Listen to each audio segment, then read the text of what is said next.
কেউ full time নাপিত, কেউ দোকান কর্মী, কেউ আবার বিক্রয় প্রতিনিধি হিসেবে কাজ করেন।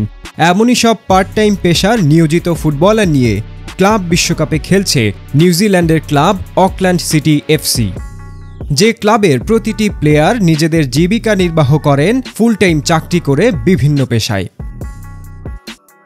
শুরু হয়েছে ক্লাব বিশ্বকাপ, যেখানে টাকার ঝনঝনানিতে কেঁপে উঠবে বিশ্ব ফুটবল।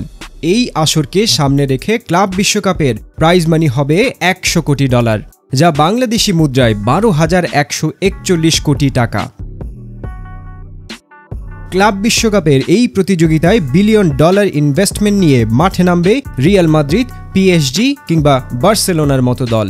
সেখানে অর্থবিত্তে রীতিমতো শূন্য হাতে বৈশ্বিক এই টুর্নামেন্টের পথে এগিয়ে চলেছে অপেশাদার ক্লাব অকল্যান্ড সিটি, যেখানে বিনা পারিশ্রমিকে খেলতে হয় ফুটবলারদের, যারা নিজেদের জীবিকা নির্বাহ করেন বিভিন্ন পেশার মাধ্যমে।